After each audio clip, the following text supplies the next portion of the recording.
Salve amigos ligados no canal Aberto à Consciência, eu sou o professor Ricardo e hoje nós iremos entrevistar o doutor Felipe Antônio de Lima Toledo, do Instituto Oceanográfico da Universidade de São Paulo. Então, se ligue no canal, deixe um like, se inscreva, comente e compartilhe. Aberto à Consciência.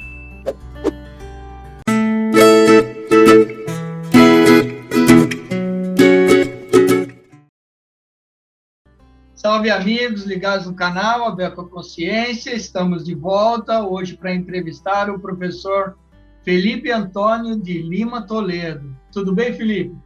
Tudo bem, Ricardo. Obrigado pelo convite aí, é um prazer te encontrar aqui.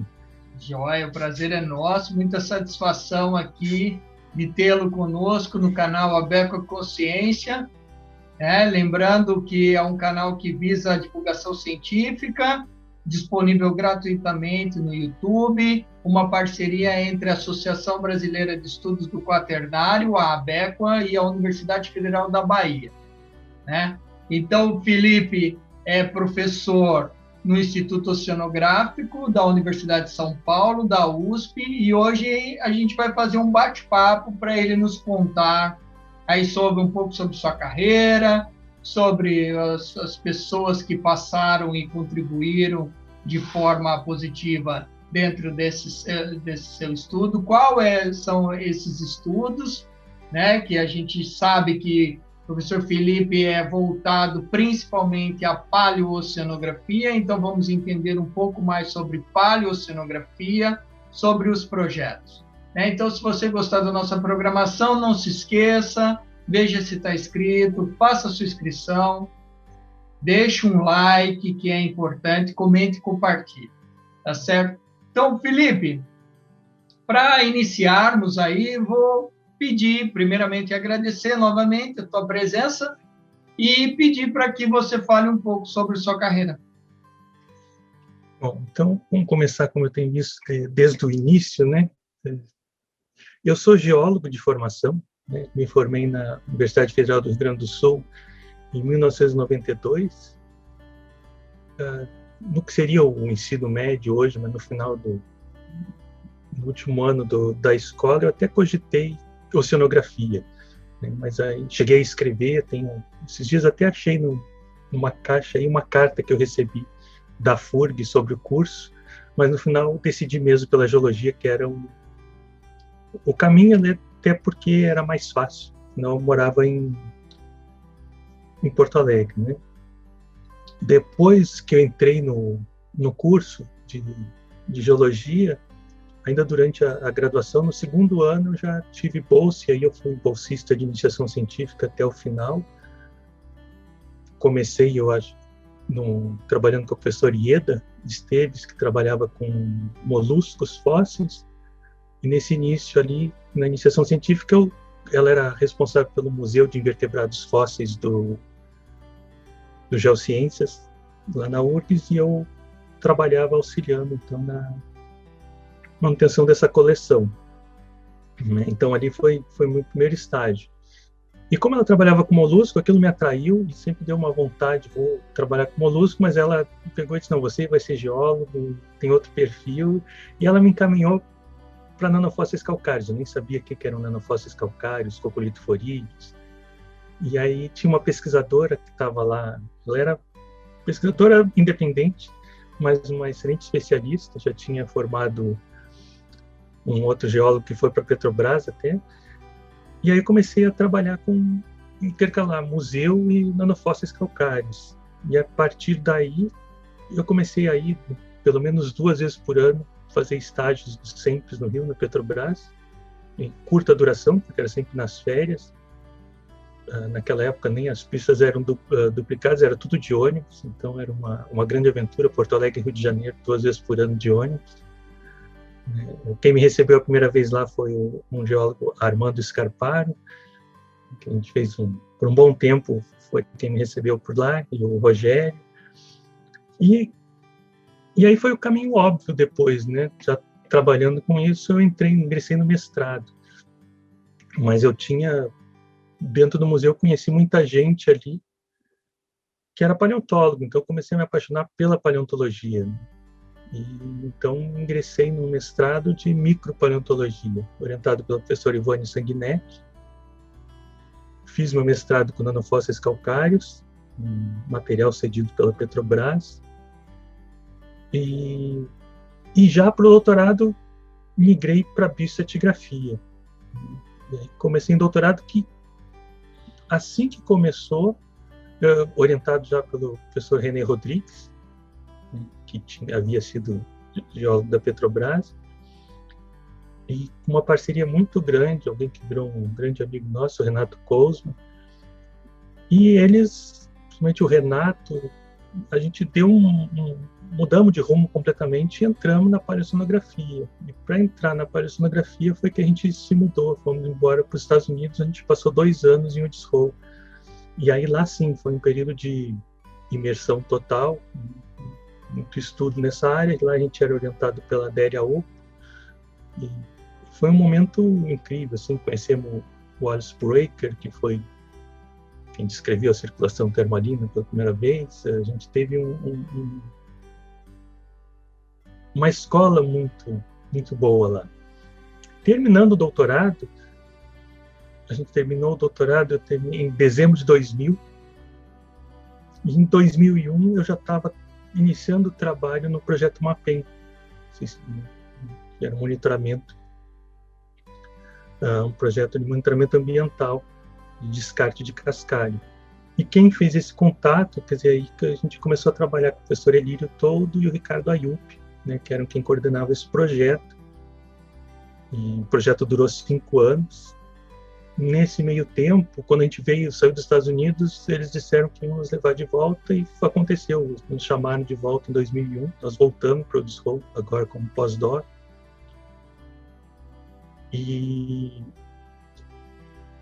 daí a gente ficou naquela, será que vai ficar aqui, não vai ficar aqui? E um belo dia recebo uma mensagem do professor Michel, que eu tinha conhecido num congresso da ABECO, e dizendo que tinha concurso aberto aqui na USP. Aí eu e a minha esposa, a Karen, viemos fazer o concurso, e estou aqui desde 2003, né, 2003, 2004. Então esse foi o início da carreira aqui. Que início, hein? Então, muito legal você fazer a menção aí para a professora Ivone Sanguinetti, né? Então, temos aí algumas vias quase que coincidentes, não somos contemporâneos, óbvio, mas o professor Elírio também fala aqui no vídeo, no canal da Becua, sobre o projeto MAPEM. Então, interessante aí agora cruzando as informações, né? O Rogério Antunes lá do CEMPES da Petrobras, pessoal lá que trabalha com bioestratigrafia no BPA, que agora acho que já não é mais BPA, enfim. Pô, uma carreira bastante dinâmica aí até a entrada dentro da docência, né, Felipe? E assim, só por curiosidade, que eu não comentei, mas é uma coisa que nos tomou quase 10 anos, junto com toda a graduação e até o doutorado. Eu e na verdade, a Karen, a gente trabalhou como guia de turismo ecológico, né? A gente dava cursos, planejava trilhas, todos os feriados, fim de semana, junto com uma agência, e até chegamos a cogitar, por um período, antes, quando estava próximo do fim do doutorado, se não era esse o caminho que a gente queria, né? Entrar para o turismo mesmo, né? Do turismo à paleoceanografia, uma história de Felipe Toledo e Karen. Bacana, um abraço para Karen, já deixo um abraço para Karen. É praticamente impossível desconectar o Felipe e a Karen, então isso é muito legal, né? Então a gente ter assim esse apoio e essa parceria duradoura que vocês construíram, né? Então isso é bacana e motivador, né? Felipe, antes da gente avançar, você já falou de alguns professores, pesquisadores aí que participaram da tua carreira, né? Como o canal tem um aspecto também voltado à curadoria da memória científica, eu queria que você falasse de alguns professores, pesquisadores que influenciaram sua carreira positivamente, né? E se eu, na ousadia da minha parte, eu já peço para que você inicie com a Karen, e depois você fale dos outros professores e pesquisadores. Então, assim, a Karen até, ela sempre não gosta muito que a gente fale disso, mas, assim, na verdade, ela é a grande motivadora e quem mantém o rumo, assim, me ajuda em, sei lá, eu acho que é a grande parceira, né? E, então, não tem projeto, não tem como a gente pensar, embora a gente consiga diferenciar muito bem quando a gente está, o que é pessoal do acadêmico, mas a gente trabalha muito junto, a gente consegue saber o que um pensa, como o outro pensa. Eu acho que faz muita diferença, sabe? De manter sempre o foco e o otimismo, né? A gente está sempre trabalhando. E ela é uma pesquisadora excelente, assim, como eu tenho uma admiração muito grande e se fosse pensar em alguém motivador, seria ela, né? Assim, quem influenciou bem mais a minha carreira do que qualquer outro, desde a graduação. Assim, pensar, a gente está junto, nós começamos a namorar na graduação, fizemos trabalho de conclusão juntos, quer dizer, foram um ano inteiro de campus, mapeando o Encruzilhada do Sul, quer dizer, nosso trabalho de conclusão foi nada a ver com o que a gente faz, embora a gente tenha até feito na graduação, um testemunho numa turfeira, e acho que foi o primeiro trabalho que a gente publicou com diatomáceas de um páreo-lago, né? Esse testemunho, acho que a gente fez, se eu não me engano, quem nos ajudou com esse testemunho, acho que foi Sérgio de Lemburg, que era professor lá. Então é isso, a Karen não tem a minha história sem a história da Karen, né? A gente conta desde o início, né? E em termos de professores, quer dizer, a primeira que cruza no meu caminho, assim, que embora não seja a área que eu trabalho, mas a professoria da Regina Forte Esteves, ela teve essa questão porque, às vezes, se confunde orientar não necessariamente na área, mas ela orientou os caminhos que eu deveria seguir, né? E isso foi bastante importante para mim. Ela foi a primeira que disse que eu tinha um viés para trabalhar com estratigrafia, com micro, e não era para perder o tempo com outras áreas, e eu foquei muito nisso, né? A professora Ivone Sanguinetti, que você conhece, ela, assim, uma super orientadora, quer dizer, eu acho que todo mundo que passou por ela não tem como perder esse vínculo, né? Já faz muito tempo que eu não a vejo, mas era muito mais paleontologia mesmo, né? Uma tese um pouco mais densa, né? Taxonomia, essa parte que para um geólogo é mais complicado, mas foi uma experiência muito boa.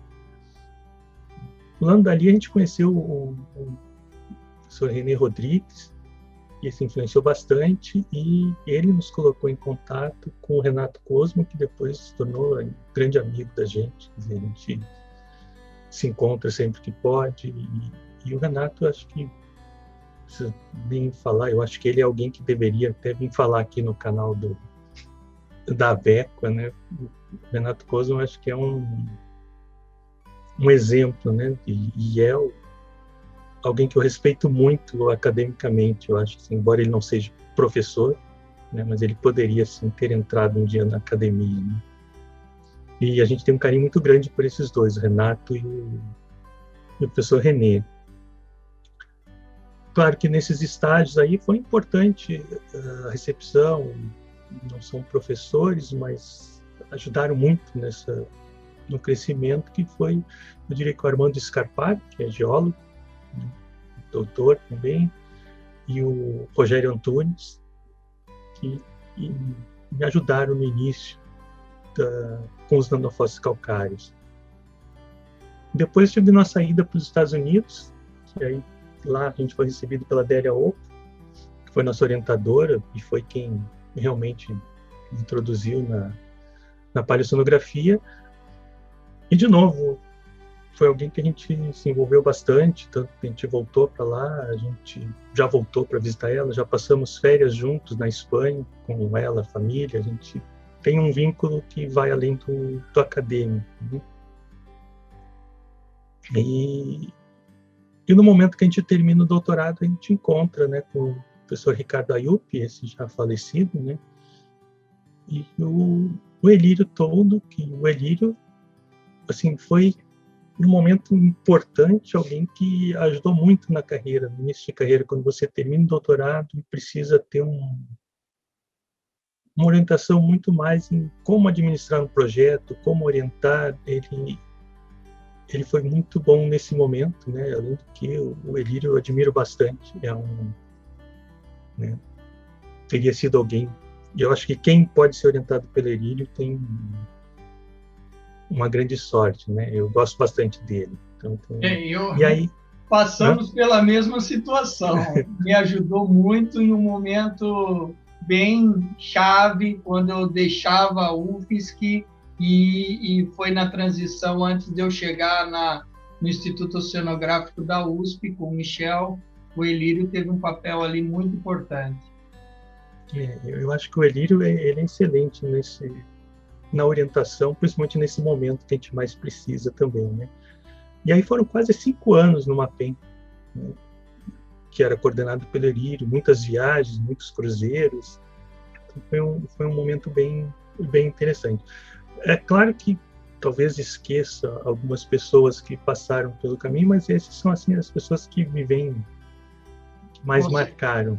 Com certeza não daria para citarmos todas as pessoas neste programa, né? Teria que fazer outros programas, mas a gente entende, e a ideia é lembrarmos de algumas pessoas, né? Hoje em dia, Felipe, quais são as suas principais áreas de atuação? Explique um pouco sobre... Então, basicamente, a paleoceanografia, embora muitas vezes o que a gente faz em paleoceanografia nem sempre é paleoceanografia, pode ser paleoclima, bioestratigrafia. Eu sempre tenho esse cuidado, porque não é pelo fato de a gente trabalhar com testemunhos, sedimento que se encontram no fundo marinho, que é paleoceanografia, né?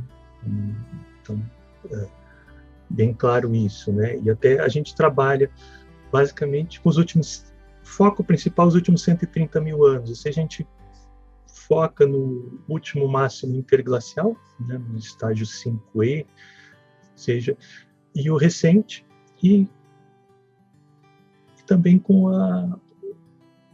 os extremos, né, de temperatura do último máximo glacial. Por que esse intervalo? Porque nossos testemunhos, principalmente, também estão restritos, é o máximo que a gente consegue. Claro que, por exemplo, o estágio 11, que é um análogo muito mais... um análogo melhor, por exemplo, ao atual estágio que nós vivemos, interglacial, mas ele é mais difícil de ser recuperado. Então, o nosso foco é naquilo que nossos arquivos conseguem chegar, né? E por que isso dá isso? Quer dizer, a gente entende que esses padrões de mudança, de variabilidade do oceano em longa escala de tempo, né, temporal, depende desses estudos paleoceanográficos, né, que se a gente consegue comprovar ou medir direto essa relação entre dinâmica oceanográfica e clima global, a gente consegue ter essa real noção. Para atingir esses objetivos, o que a gente usa?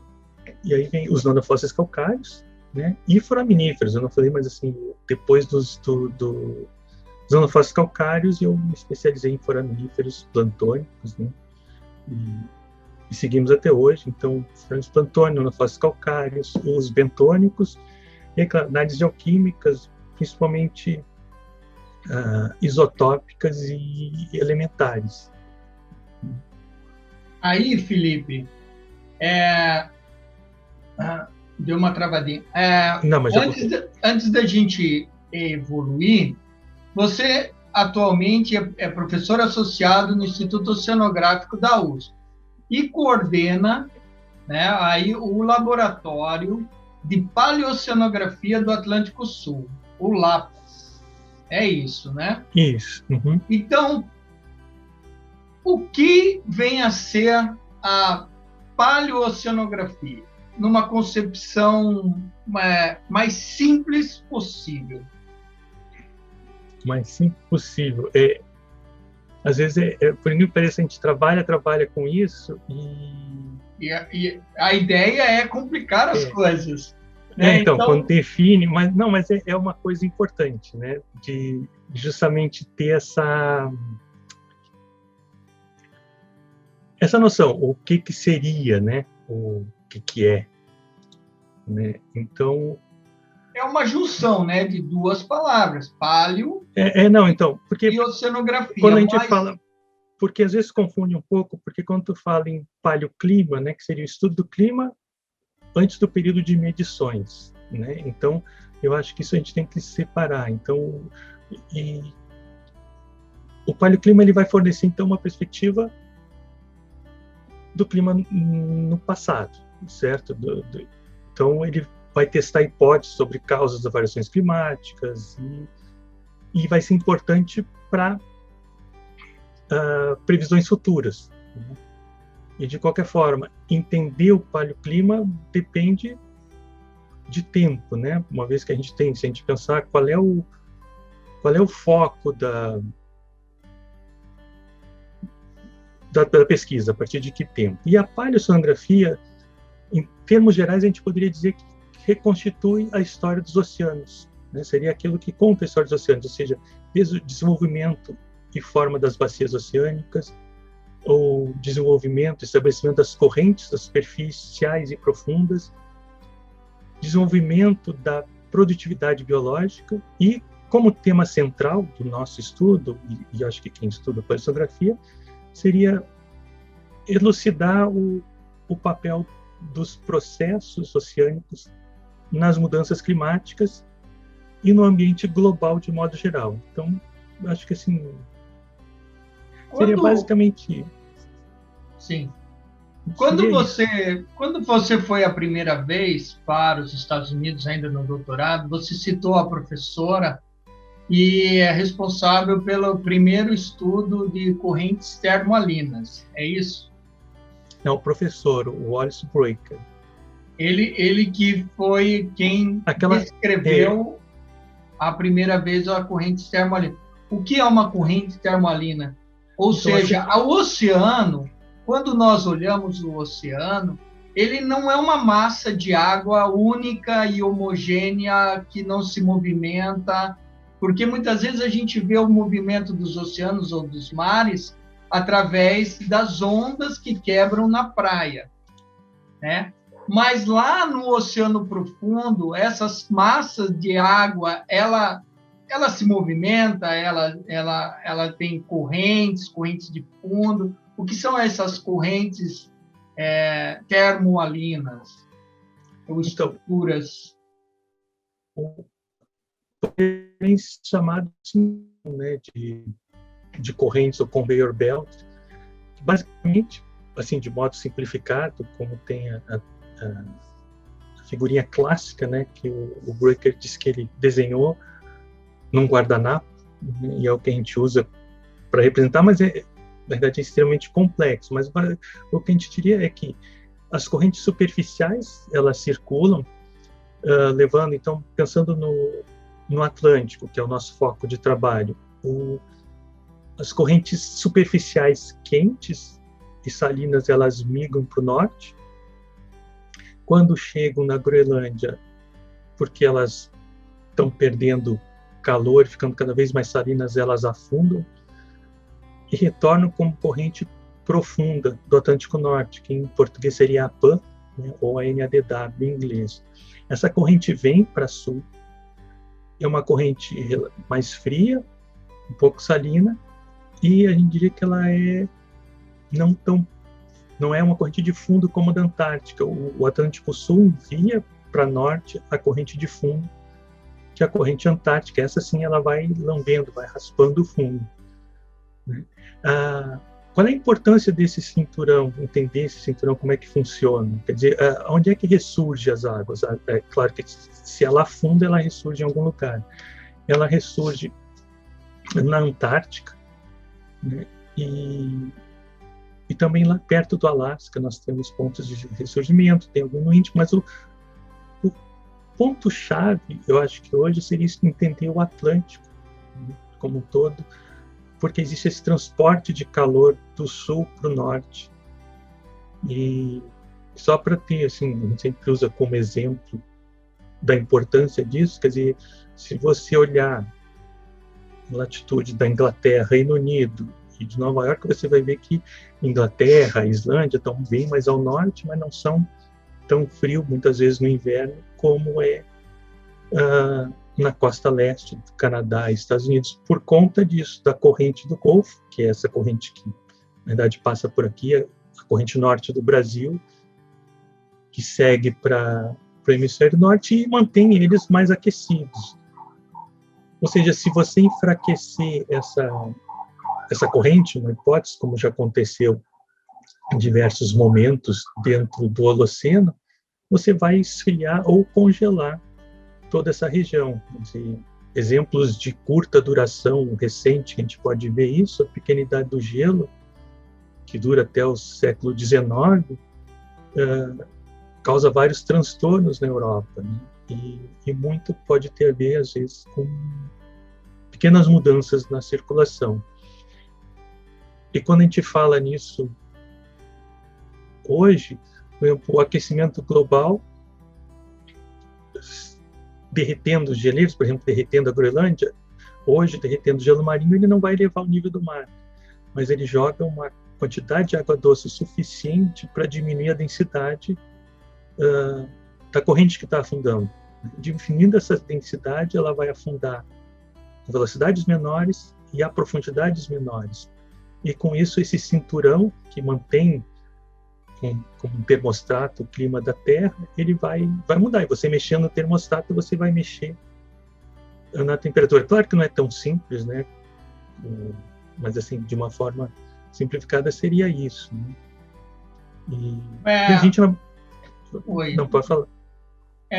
Dentro desse contexto, Felipe, você tem desenvolvido, você e seu grupo, né, tem desenvolvido alguns projetos, né? Então, um deles é o Espectro, que foi um projeto que eu acho que complementa um pouco do que você falou. E eu achei muito interessante alguns aspectos do projeto, principalmente do título, que você coloca assimetria na distribuição de energia entre as correntes de contorno oeste no Atlântico Sul durante os últimos 130 mil anos e seus impactos sobre o clima da América do Sul. Então, queria que você falasse um pouco sobre essa assimetria da distribuição da energia das correntes. Então, correntes marinhas, elas transmitem energia quando elas se conectam, quando elas transportam, e isso é assimétrico, não é uma coisa simétrica, né? E durante os últimos 130 mil anos, como é isso que está dentro do contexto da paleoceanografia, né? E quais são os impactos aí, alguns impactos para o clima da América do Sul, né? Eu estou fazendo essa contextualização para destacar a importância dos oceanos e dessas correntes marinhas, né, que elas interferem diretamente no clima do planeta, visto que o planeta Terra é composto por 70% de água que compõe os oceanos, né? Então, apenas 2 ou 3% são água doce, o resto é mares e oceanos, né? Então, quais foram aí alguns destaques desse projeto? Então, nesse projeto, na verdade, embora eu fosse um dos coordenadores, nós ficamos muito mais focados com a parte de nanofósseis calcários, até depois posso dizer o porquê. E foi em conjunto com o professor Cristiano Chiesi, a professora Ana Luísa Spadano e a professora Karen e eu, né, quem coordenava o projeto.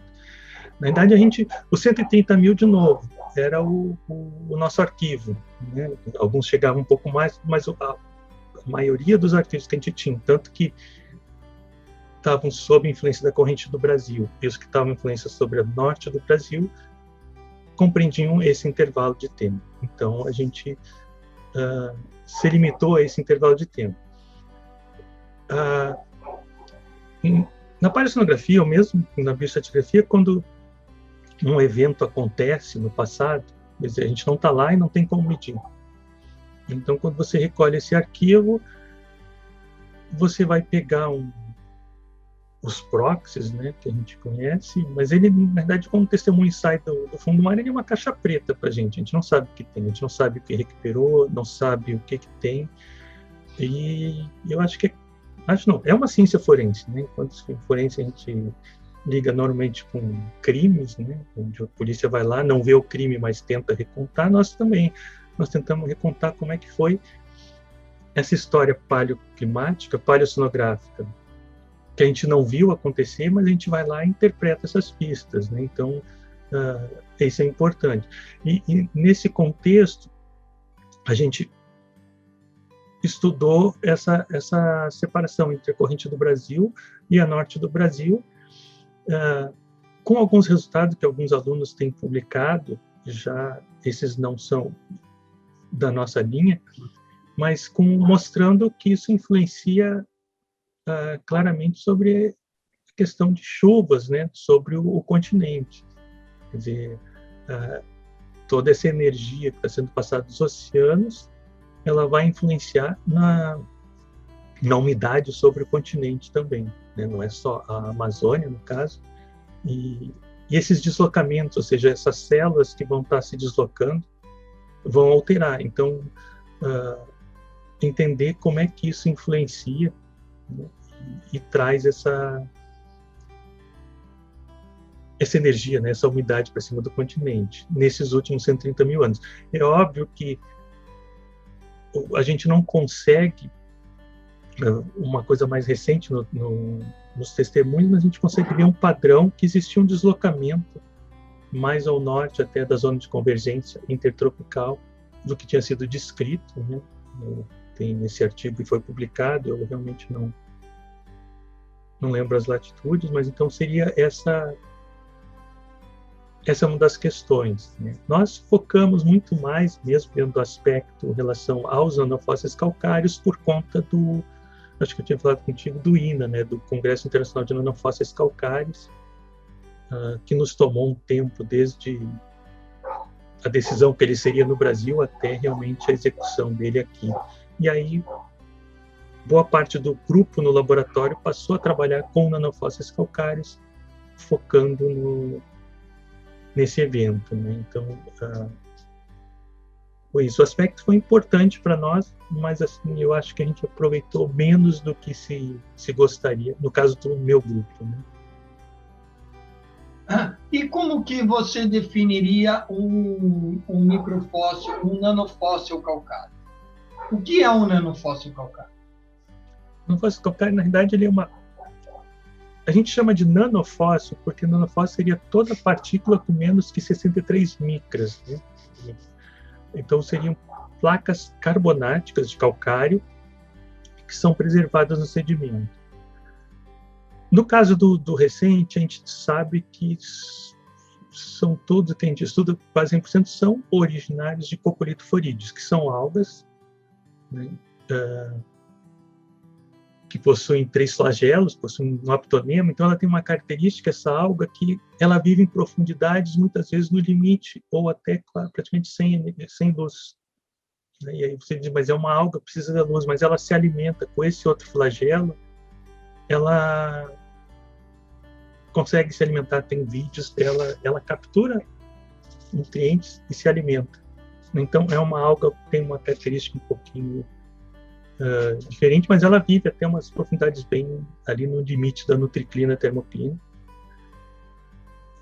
Que seriam então, ali abaixo dos 200 metros ou próximo dos 200 metros de profundidade. Isso. E essa alga, então, ela tem essa característica de produzir placas calcárias que revestem todo o entorno dela. Então, quando essa alga morre, né, vai para o sedimento, Claro que a parte orgânica desagrega, mas é preservado essas placas. E o que a gente estuda são essas placas. E é o organismo, se não o que mais produz oxigênio no planeta, né? É um dos principais responsáveis.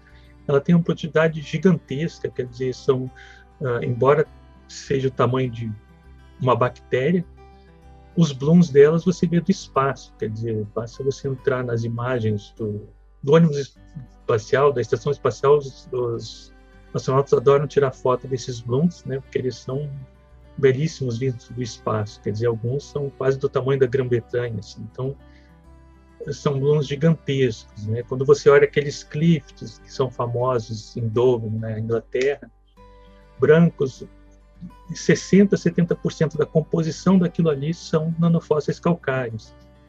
Quer dizer, ele tem a produtividade de carbonato é muito grande, e aí uma coisa que se nota é que a capacidade de sequestro de CO2 por essas algas é muito grande também, porque enquanto outros organismos absorvem CO2, mas quando morrem, devolvem CO2 para a atmosfera. No caso essa, como ela secreta placas carbonáticas, na realidade ela soterra parte do CO2 que ela consumiu. Então ela é eficiente nesse caso de retirar CO2 da atmosfera.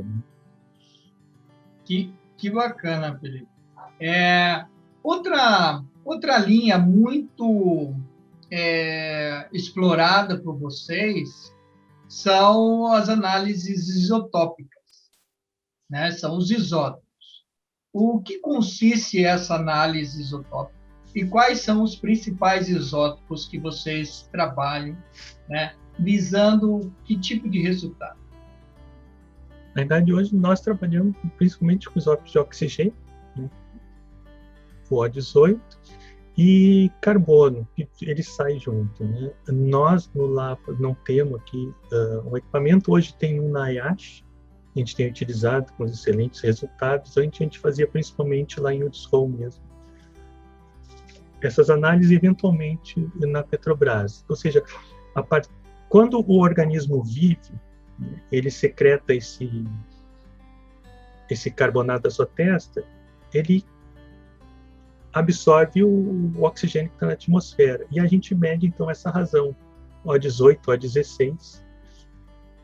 E a gente consegue ver, então, em períodos mais frio ou menos frio, existe essa variação, essa relação. A gente faz uma relação de mais pesado e mais leve, vamos falar assim, né? Se pudesse medir o peso. Existe um decaimento aí na molécula de oxigênio, né? Exato. E eles são isótopos fáceis de medir, comparando com outros isótopos, como que principalmente rocha dura usa, e o resultado é muito bom. Então você consegue ter essa diferenciação. Claro que tem uma diferença estudar plantônicos e bentônicos. Quando a gente faz aquela curva padrão, que se compara com as curvas de gelo, né? Nada como trabalhar com isótopos em gelo, que ali a coisa é milimétrica, você tem uma precisão e pouco ruído. No caso dos oceanos, principalmente plantônicos, o ruído é bastante grande, né? Ele é grande na própria onde o organismo vive, porque se chove mais, chove menos, isso também vai influenciar o plantônico, né? Se é mais salino, menos salino, o organismo tem uma coisa diferente. Então, para fazer uma curva padrão de oxigênio, você tem que usar os bentônicos, porque o bentônico está num ambiente muito mais estável, né? A água profunda ela tem pouca influência, muda menos, digamos assim, se a gente for resumir. Então, quando você vê uma curva padrão para os oceanos, ela é feita com isótopos influêncios bentônicos. E aí também você tem que ter um cuidado de conhecer o hábito de vida desse foraminífero. Se ele a gente usa normalmente aqueles que moram na interface, né? Vivem na interface sedimento-ar. Se ele se enterra, o decaimento vai ser diferente. Você tem que pode usar, mas vai ter que ver qual é o erro que a gente tem nessa amostra. Vai ter que calibrar, né? Isso, como ter que vocês calibrar falam, isso. calibrar, né? É. Certo, entendo. Ô, Felipe, como que você vê os trabalhos gerados por você e pelo seu grupo no que diz respeito à importância para a sociedade?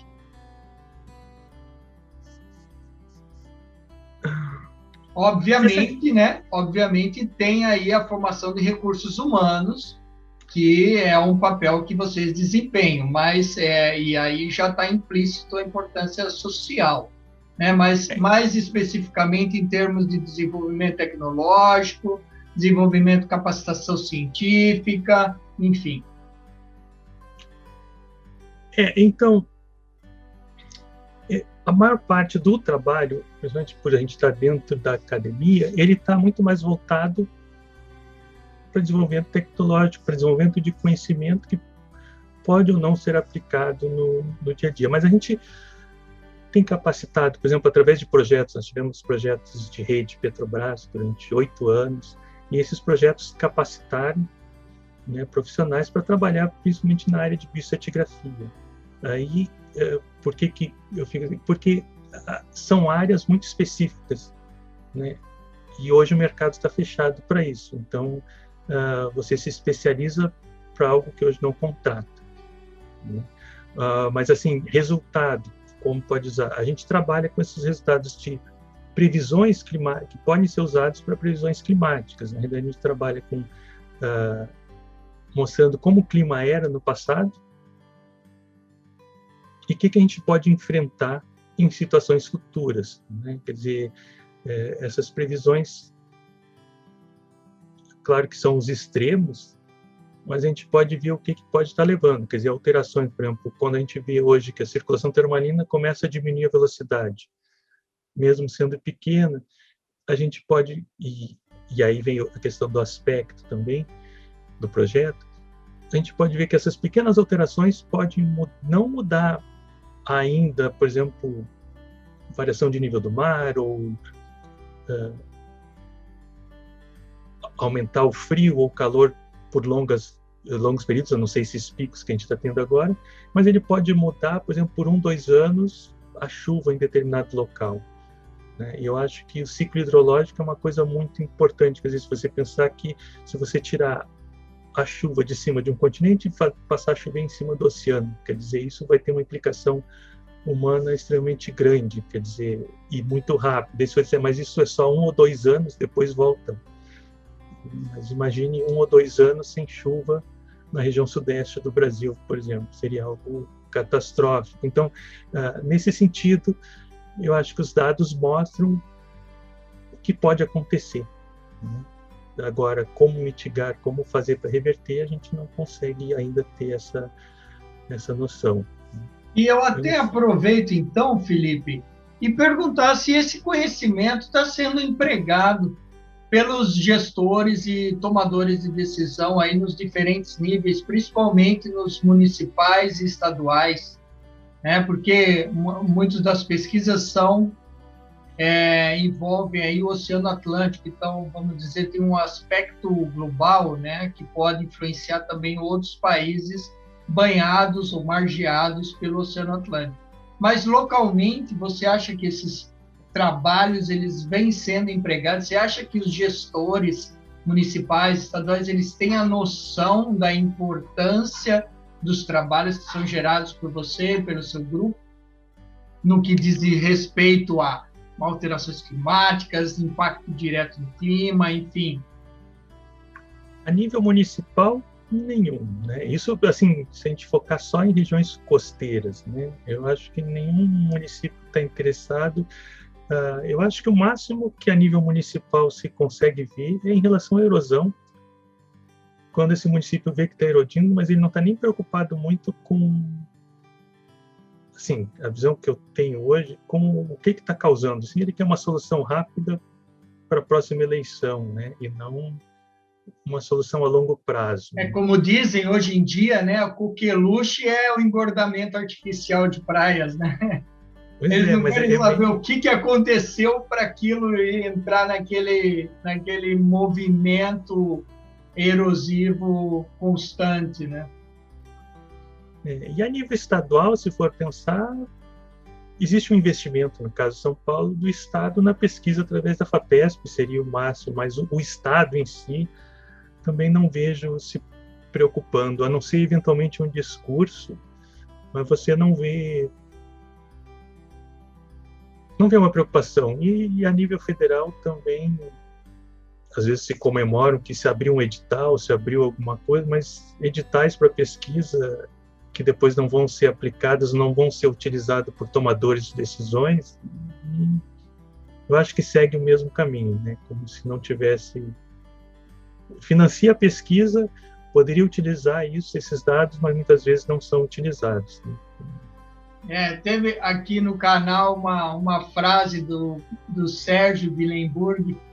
Ele fala, eu imagino que tenha lá um relatório bonito colocado na estante, né?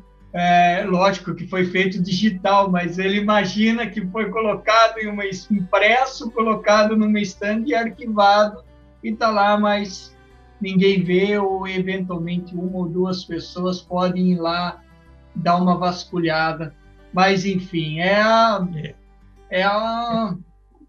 o modus operandi, né? Então, é triste e a gente tem que tentar cada vez mais conscientizar as pessoas, né? Os adultos, né? Os adultos, para eles lerem os trabalhos, buscarem os professores, pesquisadores dentro das instituições, que estamos de portas abertas, para juntos buscarmos aí melhores soluções e aproveitamento para uso e ocupação e bem-estar social.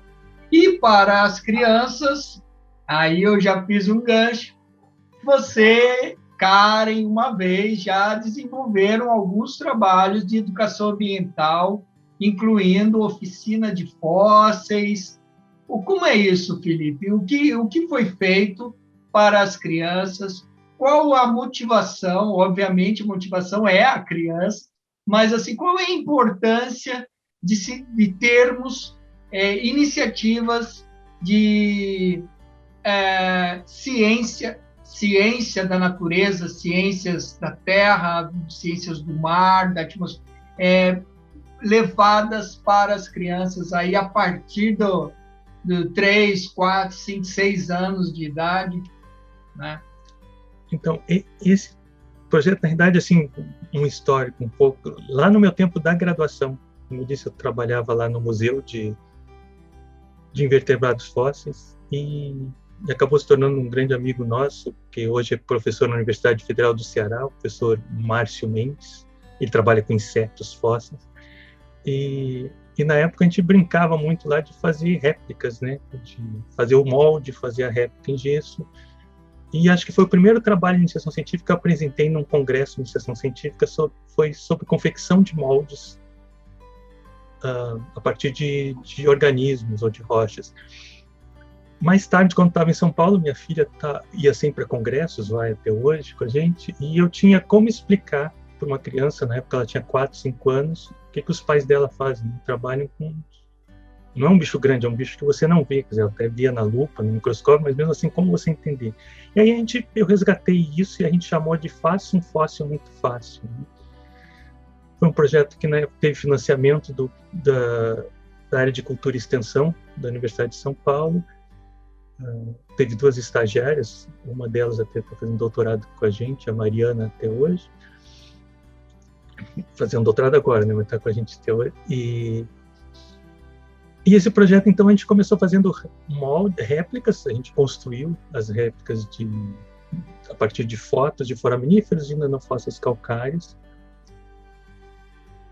E criamos um programa de como explicar fossilização para as crianças e como explicar que microfósseis são preservados e servem para estudar. O gancho para a criança tem que ser os dinossauros, né? Para atrair. E depois a gente entrou na micropaleontologia. E hoje a gente segue com essas palestras, principalmente na escola da minha filha. Uma aluna do curso de pedagogia fez durante 2 anos o trabalho de conclusão dela no nosso laboratório, ela chamou de alfabetização científica e aplicou esse projeto para ensino médio em escolas públicas. Eu tenho dado ainda algumas palestras em escolas públicas aqui de São Paulo, quando convidado.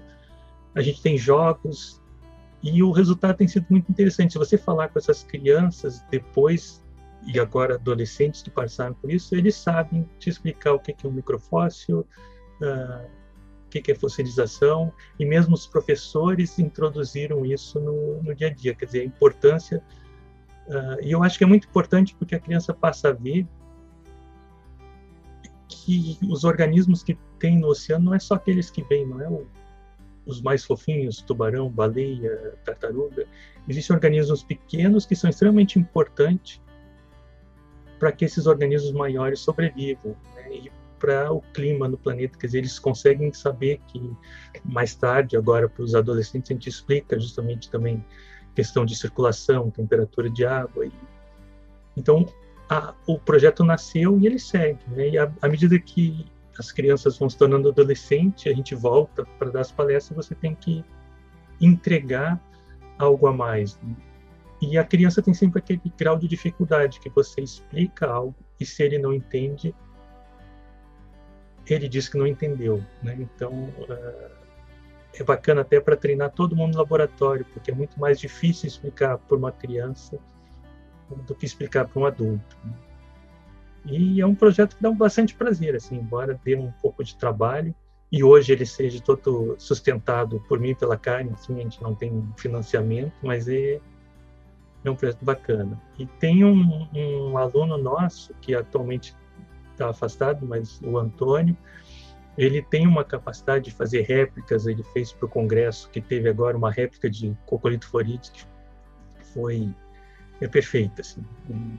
Então surgiram, inclusive, artistas, acaba aqui sendo uma questão também de arte, né? Dominar as técnicas, né? E muito interessante essa contextualização, e é bom a gente deixar aí frisado, né? Como você falou dos Coccolitho floridis, são microalgas que são as mais importantes em termos de geração de oxigênio, ou seja, relembrando que os oceanos são o pulmão do mundo.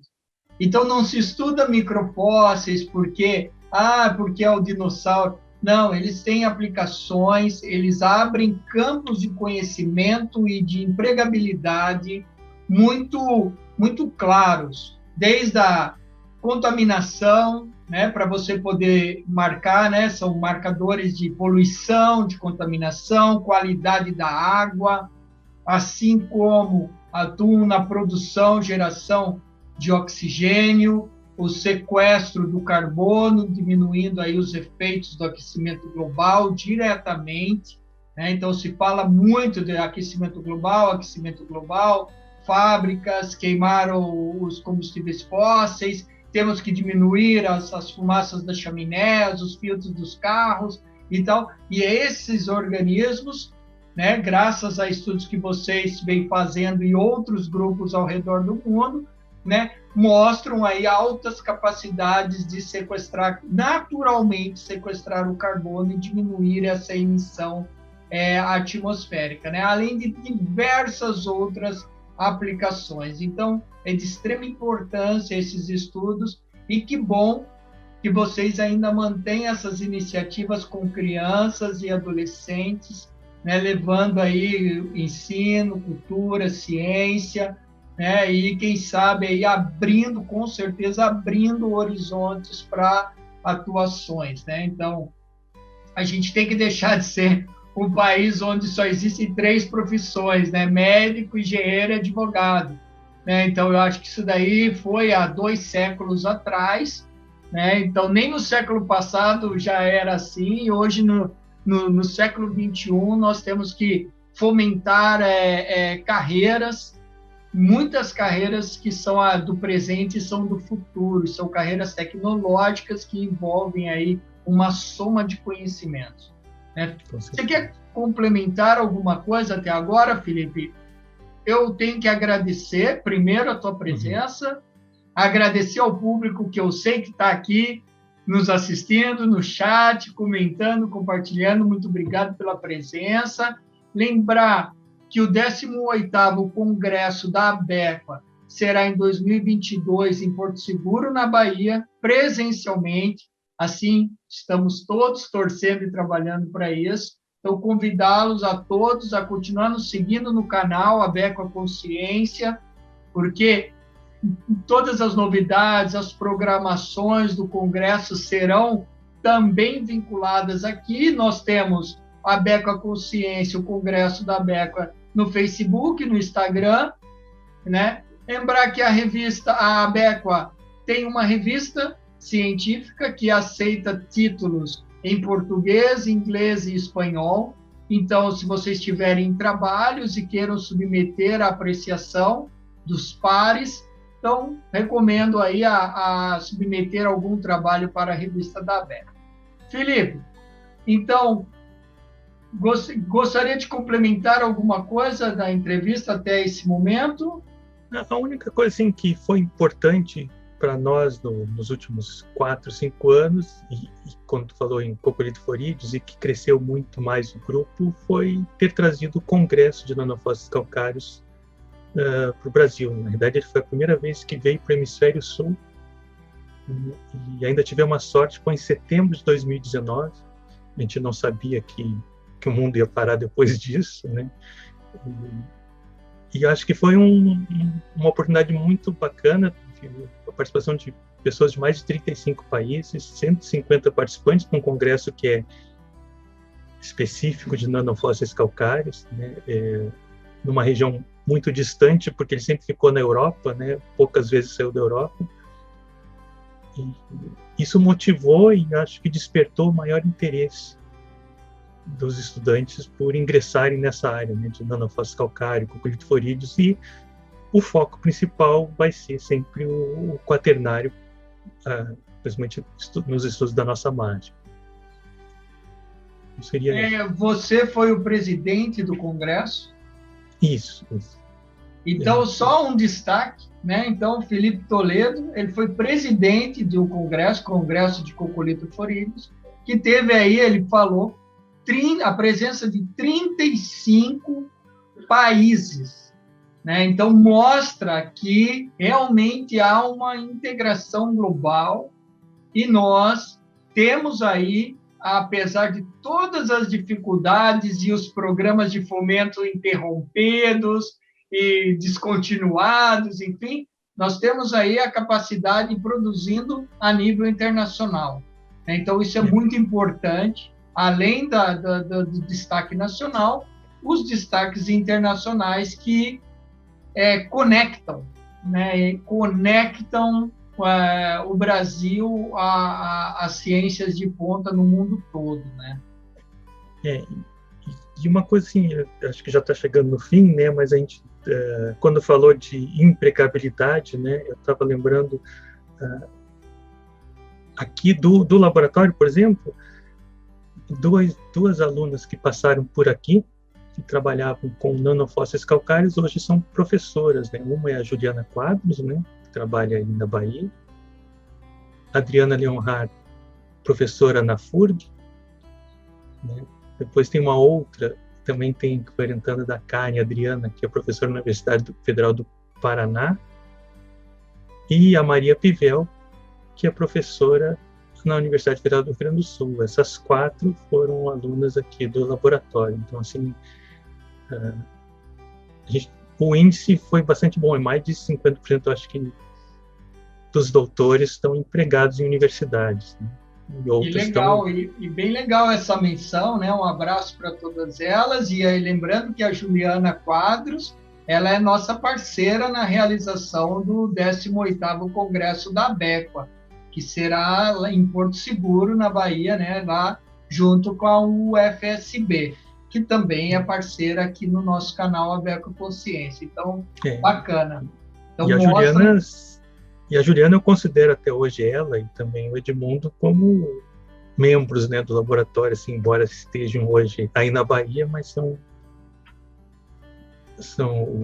tanto a Juliana como o Edmundo tiveram uma passagem muito especial e espero a gente voltar a trabalhar mais próximo em breve, né? Bacana, joia. Felipe, então, chegando agora mais para o final realmente da nossa entrevista, né, eu queria que você falasse qual a importância da Abequa para você e da década dos oceanos. Bom, a Abequa, acho que eu já tinha falado contigo, assim, embora quando estudante já escutava sobre a Abequa, afinal, a URGS sempre teve o C com um vínculo grande com a Abequa, né? Mas a minha primeira participação, a Abequa foi especial porque em 2001 eu tinha terminado o doutorado em 2000, foi o primeiro congresso que a gente levou os resultados da nossa tese, assim, lá em Bé, né? Então tem essa lembrança, né, da Abequa, especial por ter sido o primeiro que a gente participa depois de terminar o doutorado. Como associação, ela é de extrema importância, acho que para estudos do quaternário, e o que eu acho muito bacana na Abequa é que ela congrega oceanógrafos e geólogos de uma maneira uniforme ali, onde a gente mais se integra realmente, eu acho, de todos os congressos, o que eu vejo a maior integração entre a oceanografia e a geologia, eu consigo ver mais isso na Abequa do que nos outros congressos, né? Mesmo quando tu vai num congresso de oceanografia ou no de geologia, é mais compartimentado. E na Abequa a gente não tem eu não vejo muito essa separação, né? Já em relação à década dos oceanos, eu sinceramente assim não tenho grandes expectativas, né? Se pensar assim em outras décadas que já surgiram pela ONU, e o resultado, além do discurso, pensando nas outras décadas, não saiu muito além do discurso. Um outro edital que sai para privilegiar isso, aí de novo aqueles editais jogados ao vento, você faz um projeto, capacita estudantes, e depois acabou a década, acabou tudo. Conscientizar a população sobre os oceanos, que vem sempre o discurso, nós precisamos olhar os oceanos. A população não olha para os seus rios, não pensa na água doce. Eu aqui em São Paulo, cada vez que você passa pela marginal dos rios Tietê e Pinheiros, cheio de lixo, não choca ninguém, não motiva ninguém. Aquilo ali é água que a gente precisa para viver, água doce. Então, e toda essa água, todo esse lixo vai parar nos oceanos. Os oceanos, todo mundo fala do plástico. Realmente, plástico é um problema, mas não se joga só plástico, se joga uma série de resíduos químicos, nucleares, tudo está indo para os oceanos. Muitos desses países que martelam grandes discursos são grandes poluidores, se não os maiores, né? Como conscientizar uma população sobre o oceano pensando no Brasil? Uma desigualdade tão grande, grande parcela da população sem acesso à água, sem acesso a esgoto. Como você vai dizer para essa população que é importante preservar o oceano se a gente não consegue preservar a vida deles, né? É meio complicado. Então, assim, a expectativa vai ser bom, talvez, para a gente como pesquisador, vai surgir projetos, talvez eu vou tentar incluir nesse projeto, no Faça Fóssil, o discurso dos oceanos, mas é muito localizado e fica essa questão, se você faz esse discurso da importância dos oceanos numa escola pública, onde uma parcela desses estudantes vão voltar para casa sem ter esgoto, sem ter uma água para tomar um banho,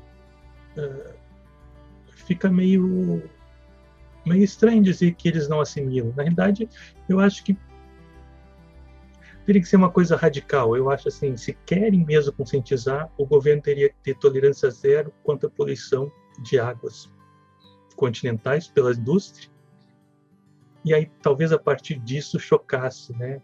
Por que é tão importante preservar a água, né? Então, eu não sei, eu faço muito para mim isso, enquanto eu não vejo as pessoas preocupadas em preservar a água doce, eu acho que a gente não vai atingir, não vejo grandes expectativas que em 10 anos a gente mude a consciência sobre o uso dos oceanos. Você viu há pouco tempo, especialmente no nosso Brasil, onças pegando fogo no Pantanal. E eu não vi a sociedade chocada com isso. Então, essa sociedade não vai se chocar com uma tartaruga comendo um canudo de plástico, sabe? Então, essa questão que eu acho que a gente teria que ver o que está acontecendo. Eu acho que passa por um problema social. Tudo bem, o Brasil está num momento estranho, né? Muito estranho. Mas eu acho que quando fala qual a expectativa, não é muito, não é grande. Deveria ser, né? Trabalho com os oceanos, deveria estar empolgado com isso, mas eu sou, nesse caso, eu não sou cético com nada, mas eu sou cético que a gente consiga grandes alterações fora do meio acadêmico, fora dessa bolha que a gente vive, né? Porque, claro, eu falando contigo, quem está assistindo pode até discordar, mas a gente tem uma outra vivência, a gente tem um outro conhecimento, né? Mas eu digo saindo dessa bolha, que é a maioria, como se conscientizar, né? É isso, assim. Mas está certo. Essa questão da década dos oceanos, inclusive, é o tema do 18º Congresso da ABEPA, né? Década dos Oceanos, é um tema provocativo, justamente para gerar aí um pensamento, um debate, uma discussão, né? Então, temos aqui alguns relatos, por exemplo, do Eduardo Barbosa, que ele coloca que eu concordo, realmente para nós não vai mudar nada, porque nós já atuamos no oceano há décadas, né? Mas, enfim, para quem, né? A década dos oceanos, para quem, né? Então, mas bem legal. Para finalizarmos, Felipe, deixa uma mensagem final, por favor. Quando eu vi que você sempre pede isso, eu fico pensando, e eu acho que é mais ou menos o meu lema de vida, assim. Eu acho que, principalmente para se tiver estudantes assistindo, quer dizer, sejam felizes e vivam o presente, né? Uma coisa assim muito hoje, né? Aproveitar cada momento da jornada que escolherem, e mesmo que escolham mudar o caminho, eu acho que o importante é nunca parar para perguntar o que teria acontecido se eu tivesse escolhido outro caminho. Quer dizer, eu acho que seguir em frente, sempre sendo feliz, procurando não só eu diria, fazer o que gosta, mas conviver com quem você gosta, com quem te faz feliz, né? Seria isso. Muito importante. Então tá, Felipe, esteve aqui com a gente, Felipe Toledo, muito obrigado, seguimos em frente que a vida não espera. Obrigado, abraço. Tchau.